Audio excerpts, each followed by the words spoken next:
علی ابن ابی طالب ہیں. علی نے مجھے بندگی سکھائی. کیا کہا؟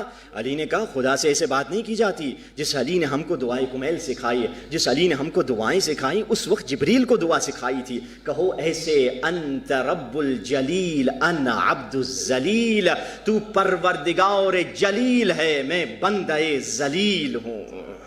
یقین جانیے یہ دعائیں جو آپ کے پاس ہوتی ہیں، خدا کی قسم آپ کبھی حج پہ جائیے، یہ دعاؤں کے ذریعے سے لوگوں کو تبلیغ کیجئے. کوئی بھی جو مکتب اہل بیت سے واقف نہیں، جب یہ دعائیں پڑھتا ہے، کتنے ایسے کیسز ہیں وہ پریشان ہو جاتا ہے. یہ مخلوق کے جملے نہیں، یہ مخلوق کے جملوں سے اوپر ہے، خالق کے جملوں سے نیچے ہے.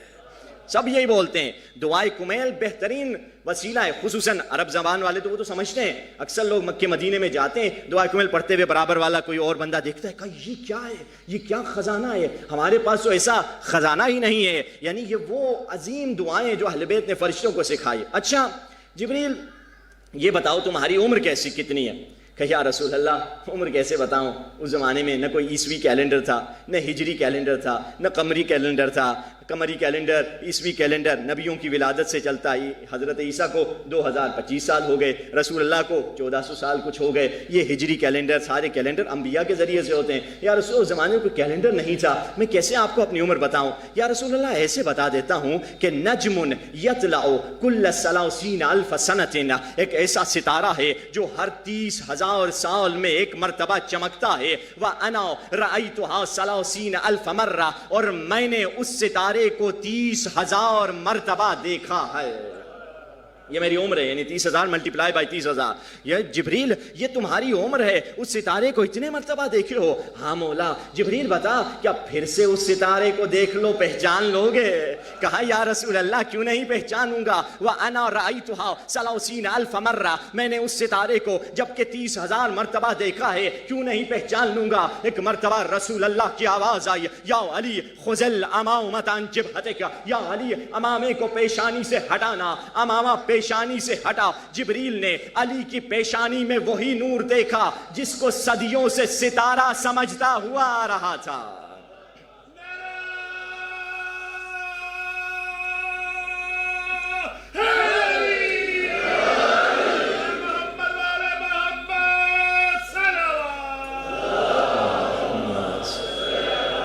محمد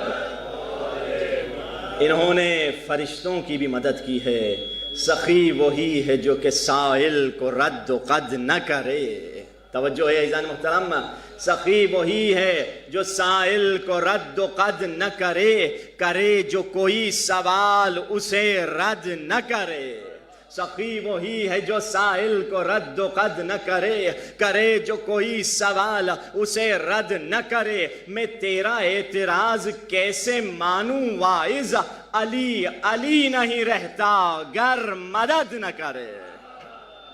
وہ علی ابن ابی طالب ہیں. ہر شخص کی ان ہستیوں نے مدد کی ہے. انسانوں کی بھی مدد کی، جنوں کی بھی مدد کی، فرشتوں کی بھی مدد کی ہے. ہر شخص کی ان ہستیوں نے مدد کی ہے. اور ان ایام میں ہم ان ہستیوں کے در پہ جمع ہوئے ہیں تاکہ ان سے نور لے سکیں، ان سے فیض لے سکیں. ان سے فیض کیسے ملے گا؟ معرفت امام زمانہ اور اسرار ولایت. اس ٹاپک پہ انشاءاللہ گفتگو چل رہی ہے اور کوشش ہوگی ہر روز ایک آدھ مولا کا نسخہ، چاہے وہ آپ کی جسمانی صحت کے لیے ہو، چاہے وہ آپ کی مانوی صحت کے لیے ہو، وہ بھی دے دیا جائے اور پھر انشاءاللہ عنوان کو آگے لے جایا جائے گا. کل ہم نے اگر یاد ہو کس نسخے کی طرف اشارہ کیا تھا؟ کل کی مجلس شاید کسی کو یاد ہو، کون سا نسخہ تھا کل؟ جی ماشاءاللہ، کیا کہنا، ماشاءاللہ. ان کی سلامتی کے لیے ایک صلوات پڑھیں، محمد و آل محمد. کل ان کا گفٹ میں سیو ہے، ان کو کل کا گفٹ مل جائے گا. ایک گفٹ میں لے کے آؤں. سوال اکثر کرتا ہوں، کل میں بھول گیا تھا سوال کرنا، اس لائٹ کے اس میں آگے پیچھے میں سوال کرنا ہی بھول گیا تھا. میں ہر روز سوال بھیجتا ہوں انشاءاللہ. ہمارے دو بھائی ہیں جو چیلنج گروپ جو 2 سال پہلے کا بنا ہوا ہے، اس میں احسان بھائی ہیں، حسن بھائی ہیں اور احسان بھائی دونوں ہیں. اور ان کو میں کہوں گا کہ دوستان کو ایڈ کر دیں اس گروپ میں، اور جو سوال اس میں بھیجا جائے گا اور مجھے پرسنل اس کا جواب دے دیں. جو ونر ہوگا اس کے لیے جو ہم ایران سے گفٹ لے کر آئے ہیں وہ دے دیں گے, اور آج کے بچے جو ہیں, بیٹے جو ہیں, آج کے ونر ہیں. کل کا سوال کیا ہے؟ کل کا سوال یہ ہے کہ قرآن مجید میں کون سی آیت ہے جو سب سے زیادہ امید دلانے والی ہے؟ سب سے امیدوار کرنے والی آیت قرآن مجید میں کون سی ہے؟ اب آپ کسی سے پوچھیں, آیت اللہ گوگل سے پوچھیں یا آیت اللہ عظمیٰ چیٹ جی پی ٹی سے پوچھ لیں, ان دونوں میں سے کسی ایک سے پوچھ لیں یا خود ریسرچ کر لیں تو بہت اچھا ہے. تو سب سے زیادہ ہوپ اور امید بڑھانے والی قرآن مجید میں کون سی آیت ہے؟ ہمارے احسن بھائی ہیں اور حسن بھائی گروپ میں ہیں, ان سے کی طرف ان سے رابطہ کریں, اور جو ہیں اپنے آغا بھی ہیں, دوسرے دوستان شاید گروپ میں, آپ تو نہیں ہیں نا, گروپ میں نہیں ہے, چلیں ایڈ ہو جائیں گے. تو جن کو چاہیے تو وہ مینجمنٹ کی طرف جائیں تو وہ ان کو ایڈ کر دیں کہ اس میں جواب جو ہے آپ نے گروپ میں نہیں دینا, پرسنل میں دینا ہے. چلیے یہ سوال. اور آئیے آج کل کے دور میں جو مسئلہ ہے جس کو کہا جائے ایک ایسی وائڈ اسپریڈ بیماری ہے, ہر تیسرا چوتھا بندہ اس بیماری میں مبتلا ہے, اور WHO کے حساب سے دنیا کا سیکنڈ, بعض جگہ تھرڈ لارجسٹ کلر ہے یہ بیماری. وہ کون سی؟ اور وہ روز بروز بڑھتی چلی جا رہی ہے.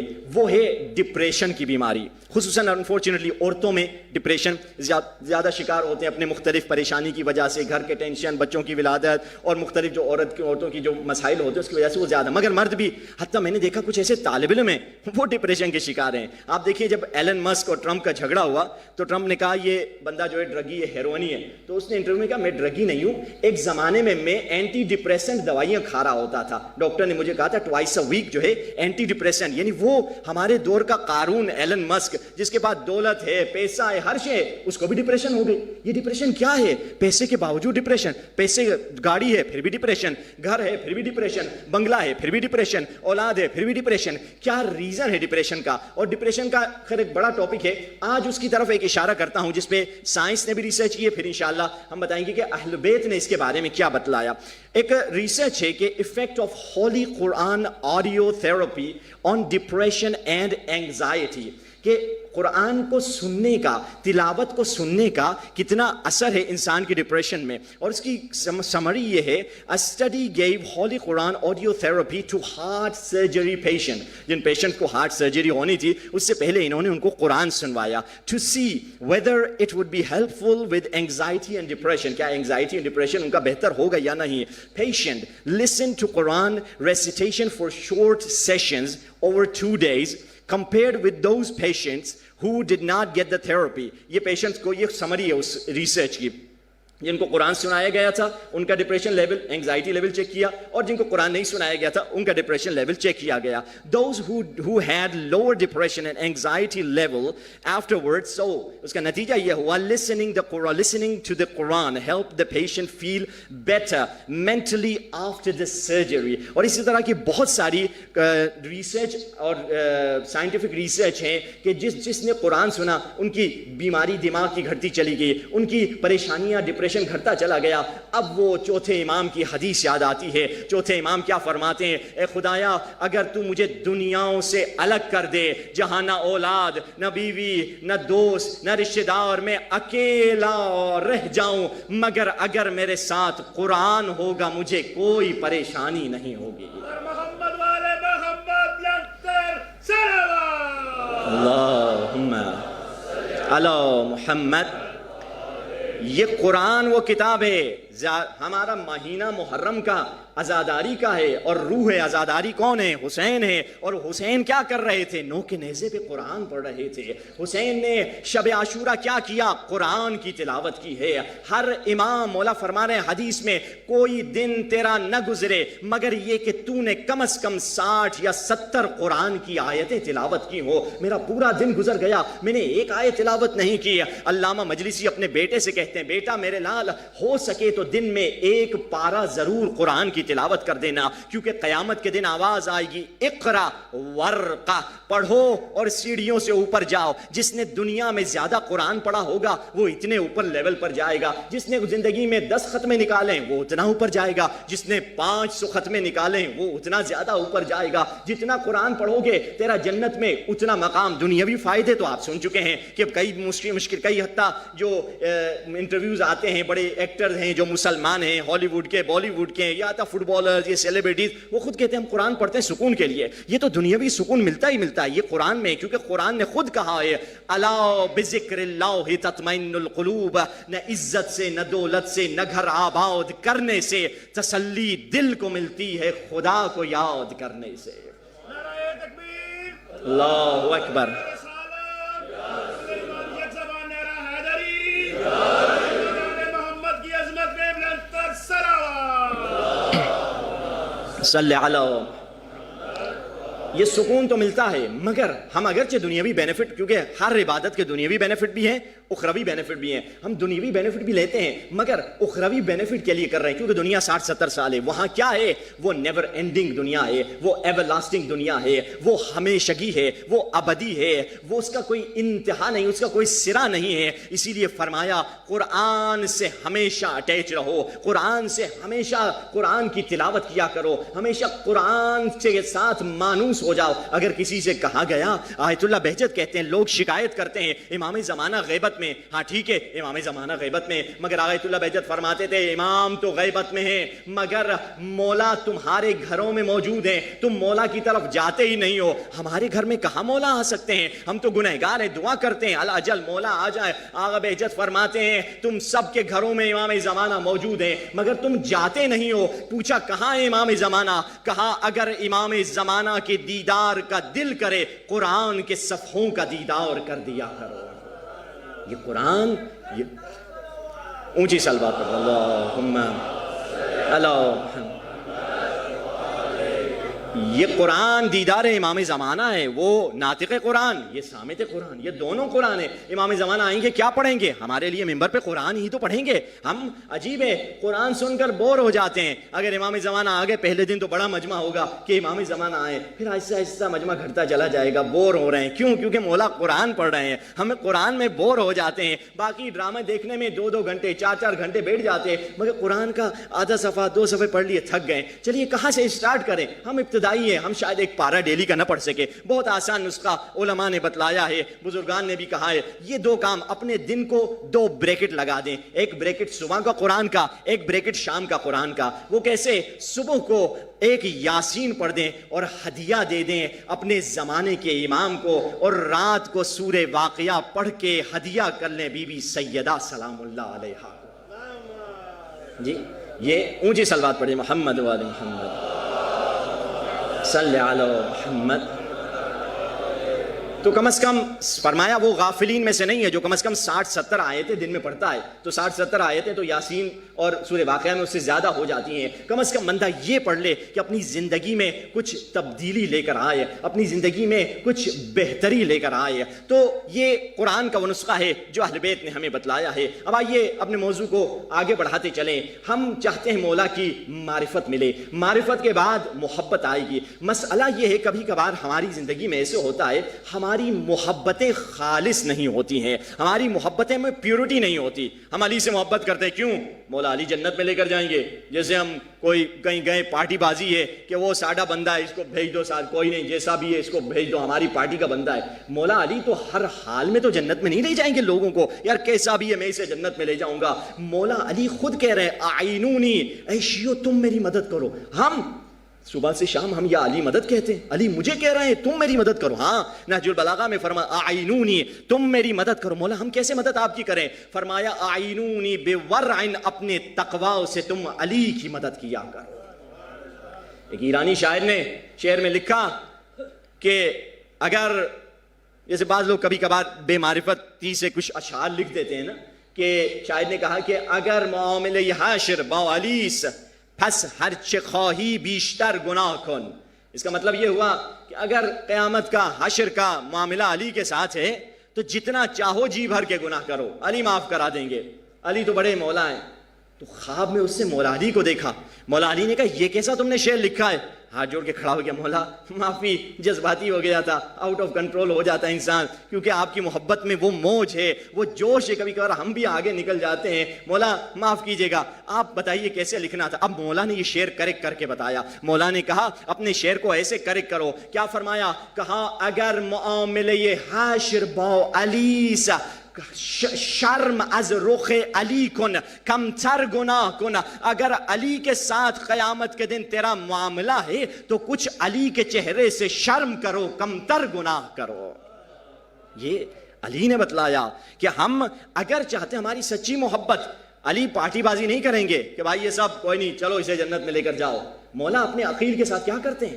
عقیل ہے بھائی ہے, سگا بھائی ہے, عقیل ابن ابی طالب جن حضرت مسلم کا ذکر کل ہوا, انہی کے والد محترم تھے, نابینا تھے, ان کو کام نہیں کر سکتے تھے. تو مولا علی کا جو سوشل سیکیورٹی سسٹم تھا بہت اسٹرانگ تھا, ہر غریب کو, ہر سب کو, کوئی بھوکا نہیں رہتا تھا. مولا کی حکومت کے دوران جو 5 سال کے قریب مولا کی حکومت تھی, تو یہ بھی غریب تھے, بچے بھی بہت زیادہ تھے ان کے پاس. تو مولا نے ان کے لیے ایک بیت المال سے وظیفہ قرار دے دیا. بچے چھوٹے ہیں, خود باپ معذور ہے, تو گورنمنٹ ان کو سپورٹ کر رہی ہے.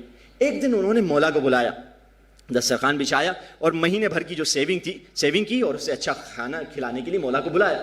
کھانے کے بعد کہا بھائی ہم دونوں سگے بھائی ہیں, ایک مجھ پہ احسان کر دو. کہا کیا احسان؟ دیکھو میرا جو تم نے وظیفہ رکھا ہوا ہے بیت المال سے وہ تھوڑا کم ہے, اگر تم بڑھا دو. دیکھ رہے ہو میرے بچے بہت زیادہ ہیں, میں بھی تو نابینا ہوں, کام نہیں کر سکتا. مولا نے جلتی ہوئی ایک چنگاری, جلتی ہوئی ایک چمٹے کو آگ سے نکالا اور عقیل کے ہاتھ کے قریب لے کر آئے. جلایا نہیں, ہاتھ کے قریب لے کر آئے. وہ نابینا تھے, آگ محسوس ہوئی, فوراً چیخا یا علی کیا کر رہے ہو؟ کہا عقیل تم دنیا کی آگ کو برداشت نہیں کر سکتے, مجھے کہہ رہے ہو جہنم کی آگ کے لیے تیار ہو جاؤ. عقیل نے کہا میں نے کیا کیا؟ کہا عقیل اگر تیرے پاس, اب دیکھیں مولا نے دلیل دی, عجیب interesting and of the story, بڑی عجیب ہے. عقیل کیا کیا میں نے؟ کہا اگر تمہارے پاس پیسے نہیں ہوتے, مولا نے دلیل بھی ساتھ میں دی, یہ کھانے کہاں سے تم لے کر آئے, یہ ایکسٹرا کھانا کہاں سے پک گیا ہے؟ کہا میں نے تو مہینے بھر سیونگ کی ہے, اس میں سے تھوڑے پیسے بچے تھے جس سے میں نے آپ کی دعوت کا بندوبست کیا. مولا نے کہا اچھا اس کا مطلب ہے میں تمہیں وظیفہ زیادہ دے رہا ہوں, وہ بھی اگلے مہینے سے کٹ جائے گا, کم ہو جائے گا تمہارا وظیفہ. یعنی یہ علی کی عدالت ہے, اپنے بھائی کے ساتھ 100% عدالت کے ساتھ سلوک کر رہے ہیں. اگر ہمارے دل میں مولا کی خالص محبت نہیں ہوگی, نعوذ باللہ, اگر مولا نے کسی دن جہنم کی طرف ہم کو بھیج دیا, ہم خدا نخواستہ مولا سے دور ہو جائیں گے, خدا نخواستہ مولا کے دشمن ہو جائیں گے. مگر ہمیں اس امیر العارفین, امام العارفین کا جملہ سنیں جو خالص محبت سکھا رہے ہیں دعائے کمیل میں. کیا فرمایا؟ صبر تو علی حر نارک, اے خدایا میں تیری جہنم کی آگ پہ تو برداشت کر سکتا ہوں, مگر میں تیری جدائی کی تکلیف کو کیا کروں یا رب. یہ علی نے وہ معرفت سکھائی. ہمیں علی سے ویسی محبت کرنی ہے, علی دیں نہ دیں, علی کس طرح سے ہمارے ساتھ سلوک کریں, علی عطا کریں, نہیں ہمیشہ خالص محبت. لوگ کہتے ہیں مجلس کرائیں گے گھر میں برکت ہوگی. بھائی برکت ہوگی ہم نے نہیں کہا, مگر مجلس کو برکت کی وجہ سے اپنے گھر میں نہ کراؤ. آپ یہاں آئیں, برکت تو ایک بائی پروڈکٹ ہے, بیماریاں گھر سے نکل جانا بائی پروڈکٹ ہے. آپ یہاں گھر پہ آئے, بیوی کو یہ کہہ کے آئے کہ میں آکسیجن لینے جا رہا ہوں مسجد میں, نہیں آکسیجن تو ویسے بھی آپ لے رہے ہیں, آپ کا مقصد یہاں آکسیجن لینا نہیں تھا, آپ یہاں آئے مجلس سننے. آپ نے بیوی کو کہا دل کی دھڑکن چلانے جا رہا ہوں, دل تو دھڑکن ویسے بھی چل رہی ہے, آپ کا مقصد یہاں دل کی دھڑکن کو چلانا نہیں تھا, وہ بائی پروڈکٹ ہے, وہ ساتھ میں آ رہا ہے, برکت ساتھ میں آئے گی. مگر مجلس ایسی کریں کہ سیدہ ہم سے راضی ہو جائے.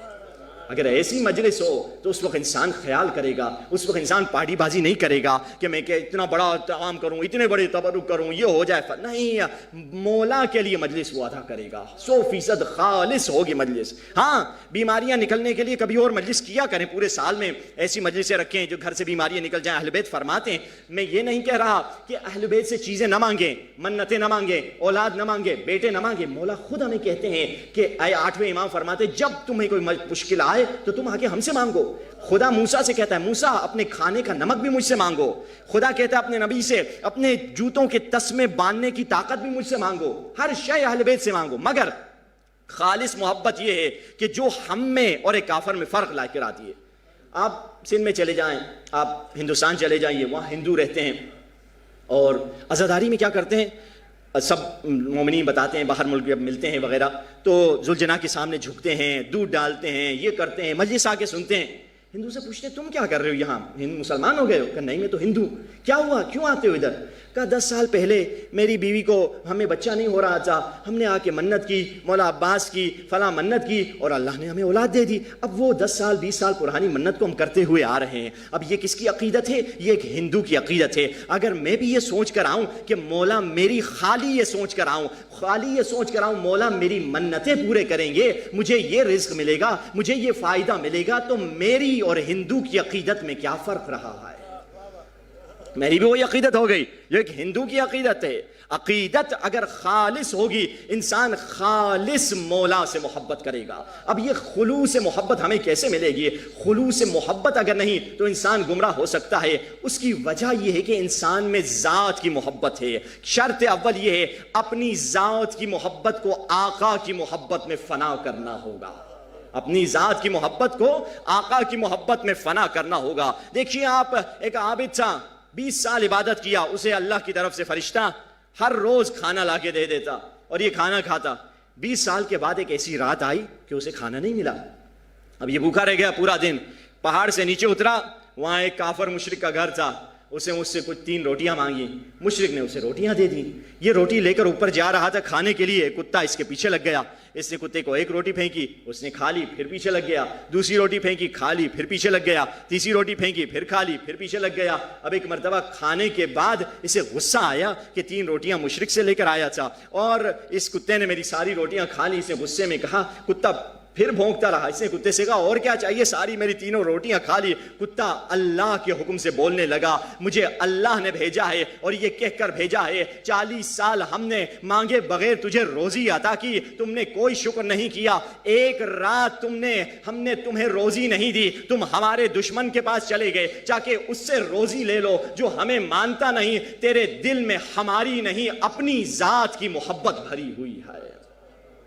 یہ ذات کی محبت انسان کو مار ڈالتی ہے. یہ ذات کی محبت خطرناک ہے. ہم یہاں آئے ہیں اسی لیے ہیں فرش عذاب ہے کہ اپنی محبت کو مٹا لیں حسین کی محبت میں, اپنی محبت کو ختم کر دیں. یہاں کوئی نہیں ہے, میں نہیں, آپ نہیں, یہ نہیں, وہ نہیں, یہ نہیں. ہم کون ہیں؟ سب حسین ابن علی کے خیمے تلے بیٹھے ہوئے ہیں.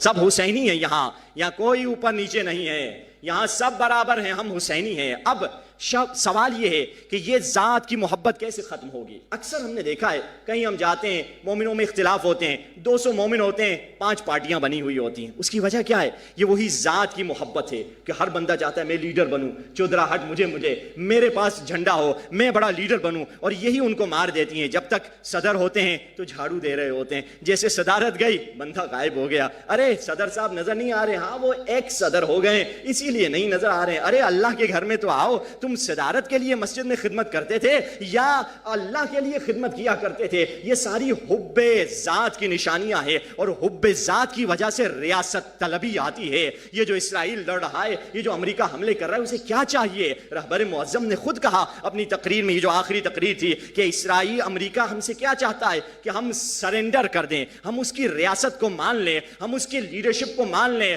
مگر ہم وہ ہیں کہ ہم پہلے سے وعدہ دے چکے ہیں انما ولیکم اللہ ورسولہ. ہم نے اللہ کی ولایت کو مانا, رسول کی ولایت اور پھر علی اور آل علی کی ولایت کو مانا ہے. مل کے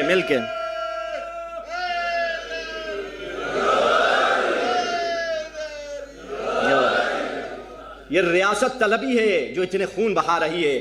عجیب ہے, تازہ رپورٹ میں پڑھا کہ لوگ تو کہتے ہیں 60-70 ہزار, بلکہ 4 لاکھ یا اس سے زیادہ, ابھی مجھے کنفرم نہیں ہے, 4 لاکھ. یہ ایک نئی ریسرچ ہے جو خود ہارورڈ یونیورسٹی نے کی تھی, ہارورڈ تھی غالباً اگر میں بھول نہیں رہا, پھر بھی کل کنفرم کر کے بتاؤں گا. کہا کہ 4 لاکھ لوگ سمجھتے ہیں فلسطین میں ابھی تک 70,000 لوگ نہیں, 4 لاکھ لوگ مر چکے ہیں, جس میں آدھے بیبیز اور بچے تھے. یہ ریاست طلبی انہیں کہہ رہی ہے کہ اتنا ٹکڑا ہے پیس فلسطین کا ہمیں چاہیے. یہ لیڈرشپ ہے جو کھڑا ہوا ہے ان کو مار رہے ہیں. یہ ریاست طلبی, اگر ہم چاہتے ہیں حب ذات ختم ہو, ریاست طلبی ختم ہو, پہلا کیا نسخہ ہے؟ اہل بیت سے پوچھتے ہیں مولا کس طریقے سے ہم اس حب دنیا, حب ریاست اور حب ذات کو ختم کریں. شرط اول, اور انشاءاللہ مجلس کے اگلے مرحلے کی طرف چلے جائیں گے, فرمایا اپنے اندر قربانی کا جذبہ پیدا کرو, ایثار کا جذبہ پیدا کرو. میں قربانی نہیں دے سکتا, میں اپنا لائف اسٹائل چینج نہیں کر سکتا مولا کے لیے. جو اپنا لائف اسٹائل, اپنا کچن اسٹائل, جو ظالم کی اسرائیل کی پروڈکٹس نہیں چھوڑ سکتا, وہ مولا کے لیے جان کہاں قربان کر سکتا ہے؟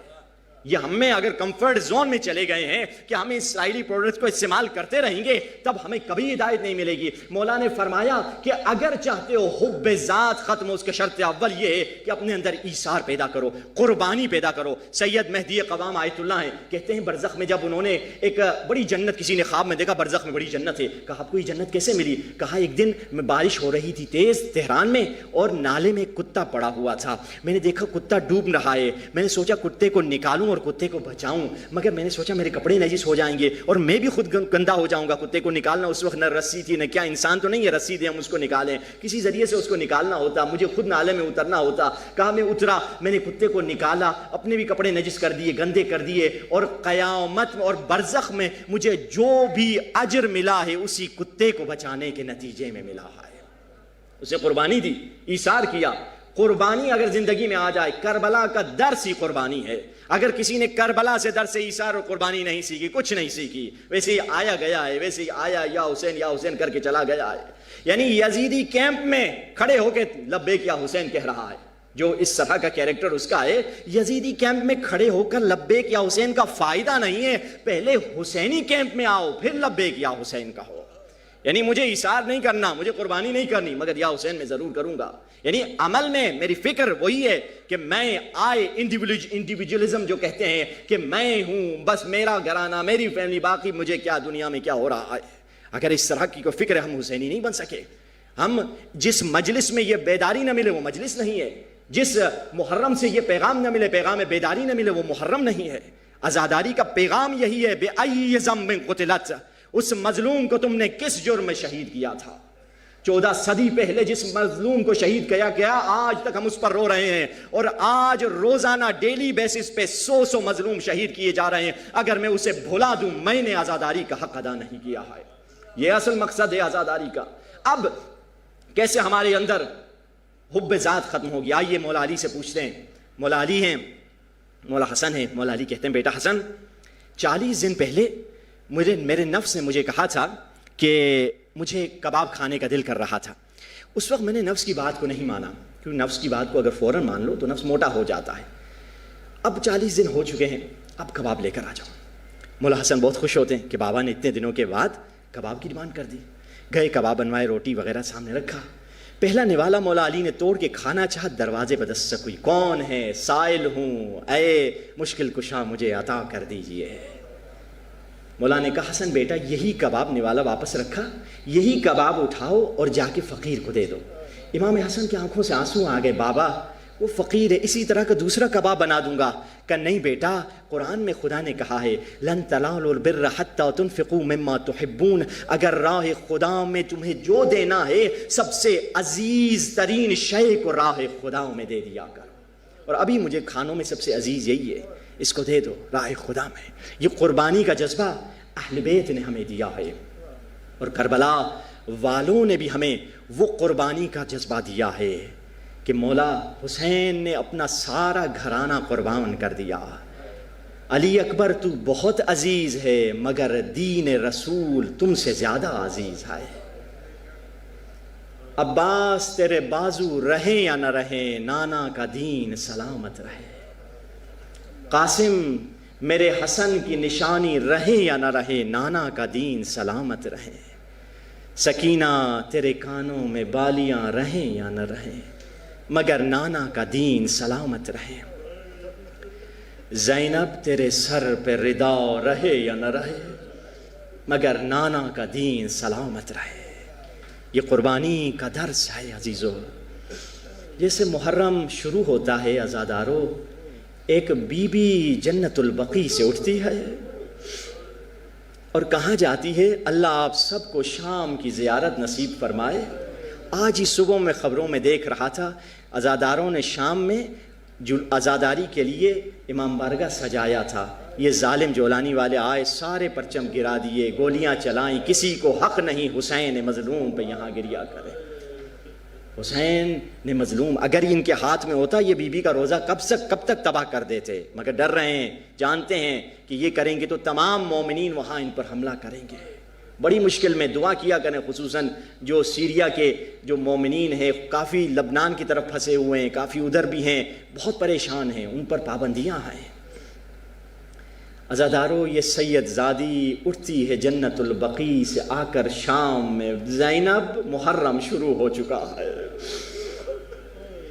زینب عزادار جمع ہے، چلو مجلس میں چلتے ہیں۔ جانتے ہو یہ دونوں بیویاں کہاں جاتی ہیں؟ یہ دونوں بیویاں جاتی ہیں اس قید خانے میں جہاں سکینہ سو رہی ہے، جہاں حسین کی بیٹی سو رہی ہے۔ سکینہ، تجھے تماچے مارتے تھے نا، سکینہ تجھے رونے نہیں دیتے تھے نا، مگر سکینہ اب عزاداری شروع ہو گئی ہے، محرم شروع ہو گیا ہے، اب یہ تینوں بیویاں آتی اور میں اپنی ماؤں بہنوں سے کہوں گا، اے میری ماؤں بہنوں، مجلس میں جب آنا وضو کے ساتھ آنا اور ادب سے بیٹھنا، کہیں برابر میں فاطمہ زہرا بیٹھی نہ ہو۔ اب مجلس شروع ہوتی، آپ سب گریے کی آوازیں آپ کی بلند ہو جاتی ہیں۔ اب ایک مرتبہ سکینہ پپھی کا بازو ہلا کے کہتی ہے، پپھی اماں یہ کون ہے ایسے بلک بلک کے بابا پہ رو رہے ہیں، ایسے تڑپ تڑپ کے بابا پہ رو رہے ہیں، اور بابا سے ان کا کیا رشتہ ہے، یہ بابا کے کیا لگتے ہیں؟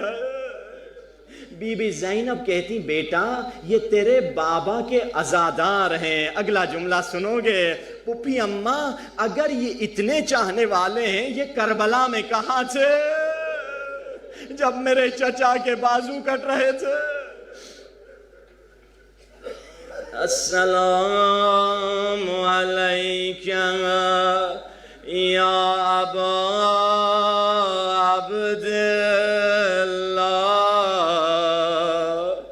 السلام علیکہ یا ابن رسول اللہ، السلام علیکہ یا ابن امیر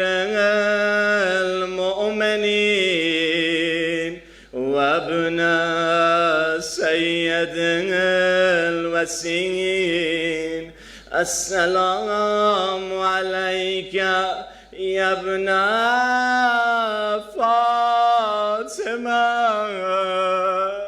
سیدۃ النساء العالمین، السلام علی الحسین، مل کے وعلی علی ابن الحسین وعلی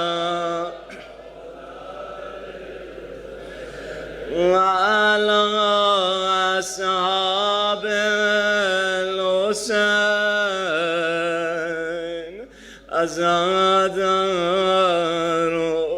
حسین نے عباس سے کہا، عباس فہرست بناؤ، کون ہمارے ساتھ چلے گا؟ سارے نام لکھے گئے مگر صغرا کا نام نہیں لکھا۔ رات کا وقت ہے، مولا حسین کو ولید نے کہا کہ پیغام بھجوایا میرے محل پہ آ جائیں۔ مولا جا رہے ہیں، بہن نے بازو پکڑ لیا، بھائی کہاں جا رہے ہو؟ کہا بہن زینب، ولید نے پیغام بھجوایا ہے، میں دربار میں جا رہا ہوں۔ جیسے دربار کا نام سنا، زینب نے کہا ہماری ماں بھی دربار میں گئی تھی۔ ہائے ہائے، شرم سے نہ رونا۔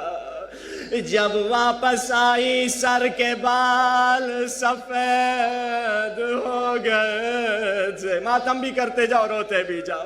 مجھے چوم کے ماں کہتی رہی، زینب تیری منزل بہت سخت ہے، میں صحابی کے دربار گئی تھی، تو شرابی کے دربار. ہائے ہائے اجرکم اللہ. گڑ گڑ کے نہ رونا عزادارو، شرم سے نہ رونا. اجرکم اللہ. آپ کی آوازیں بلند ہو گئی، یہی حق ہے. امام صادق فرماتے ہیں رحم اللہ، خدا کی رحمت نازل ہوتی ہے جب حسین پہ رونے کی آوازیں بلند ہو جاتی ہے. مولا حسین کہا بھیا حسین، اکبر کو بلایا، علی اکبر، قاسم، اونو محمد، سارے جاؤ مل کے میرے بھائی کی حفاظت کرو. مولا حسین محل کے دروازے پر پہنچے، کہا عباس اگر میری آواز اونچی ہو جائے تم اندر آ جانا.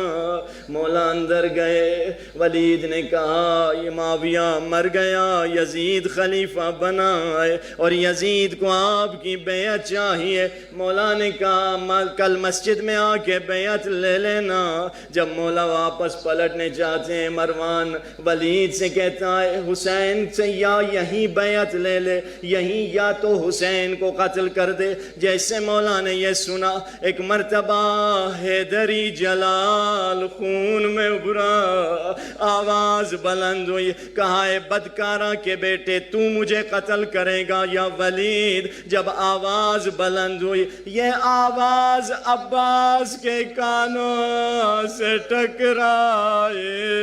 ہائے عباس نے کہا اکبر ہٹو، قاسم ہٹو، اونو محمد ہٹو. بڑے دروازہ تھا، دھکیل کے دروازہ کھولا، تلوار نکالی.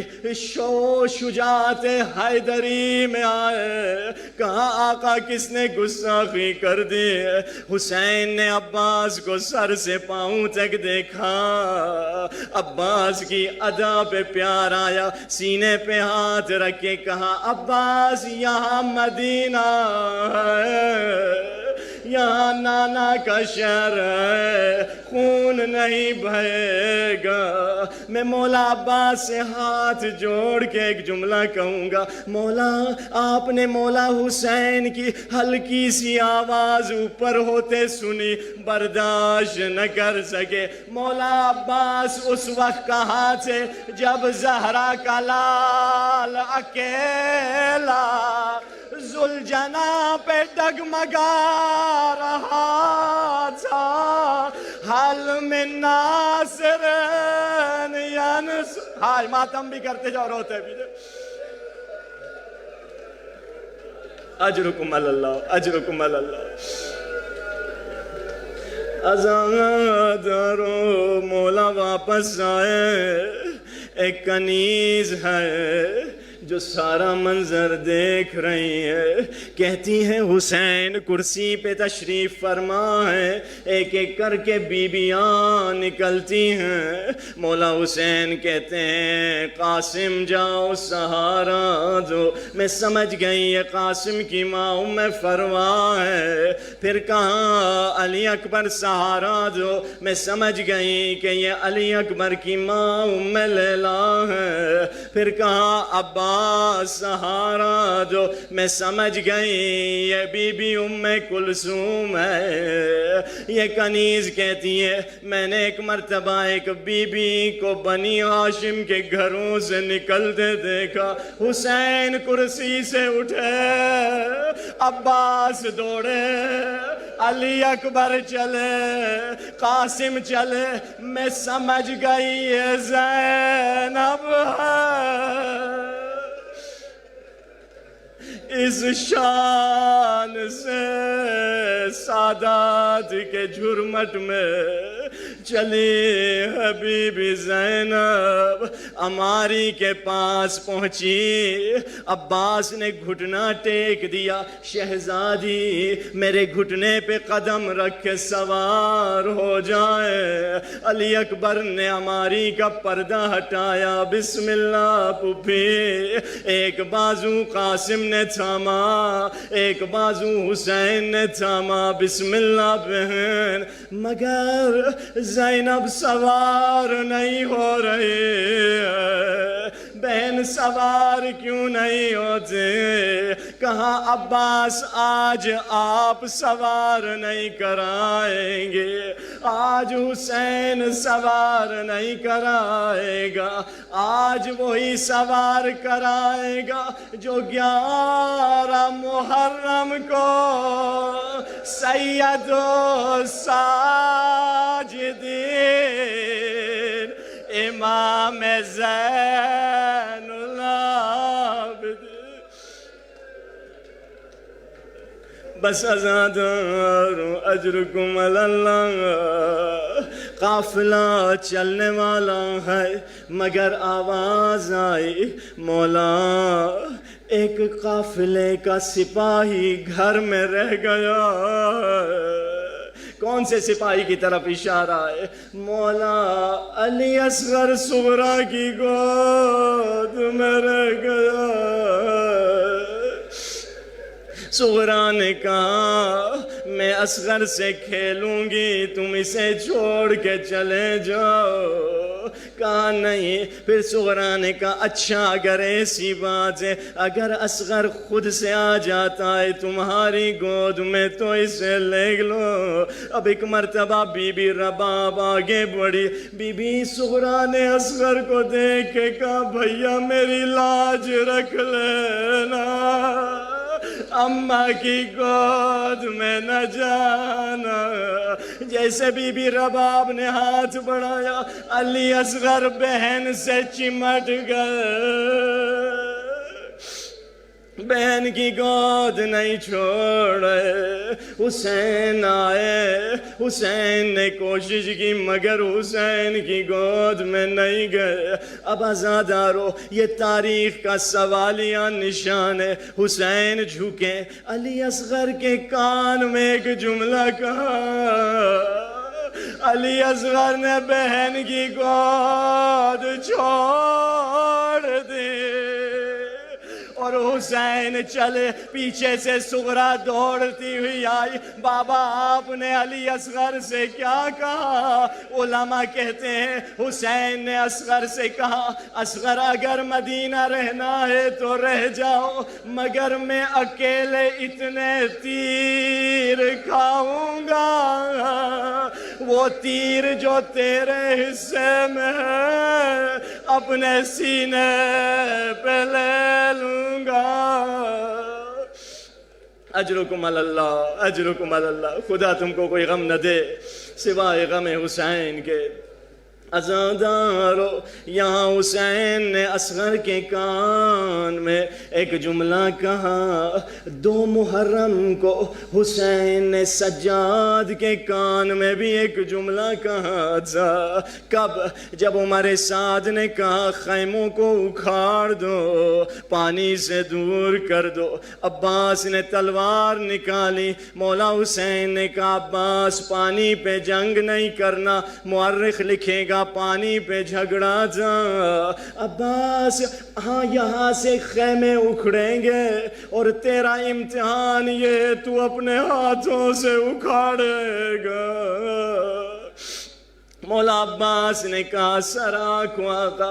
اب مولا عباس نے خیمے کا کیلو کھوڑا، ایک مرتبہ دل پہ چوٹ لگی، کہا اللہ اکبر۔ اللہ اکبر کی آواز مولا سجاد نے خیمے میں سنی، کہا باقر کی اماں شاید میرے چچا میدان میں اکیلے ہیں، مجھے تلوار دے دو۔ تلوار لے کے جوش میں آقا نکلے۔ بی بی زینب نے کہا سجاد کے مولا حسین سے کہا سجاد کو سنبھالو۔ مولا حسین آئے، سجاد کے کان میں ایک جملہ کہا۔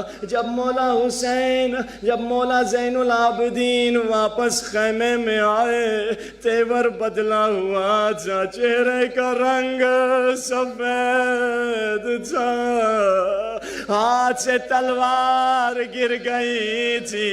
زینب نے پوچھا سجاد سے تو نے کیا کہا؟ کہا میں نے بس اتنا کہا تھا سجاد تیری منزل یہ نہیں ہے، تجھے بہنوں کو بازاروں میں لے جانا ہے۔ اسی لیے امام زین العابدین نے سخت ترین جملہ کب کہا؟ جب علی اکبر کے سینے پہ برچی لگی، سخت جملہ نہیں کہا۔ جب بابا کی لاش پامال ہوئی، وہ جملہ نہیں کہا۔ خیمے جل گئے، وہ جملہ نہیں کہا۔ کب کہا؟ جب سخت ترین مصیبت آئی، سجاد نے وہ جملہ کہا۔ یہ جملہ کسی معصوم نے نہیں کہا، صرف مولا سجاد نے کہا۔ کب وہ جملہ کہا؟ جب شام کا بازار آ گیا، حرامیوں کا مجمع، وہ زینب کے سر پہ ردا نہیں تھی۔ سجاد نے یہ جملہ کہا، بس آخری جملے، ایک ٹھنڈی سانس لی، کہا اے کاش میری ماں نے مجھے پیدا نہ کیا ہوتا، نہ سجاد ہوتا، نہ شام کا بازار۔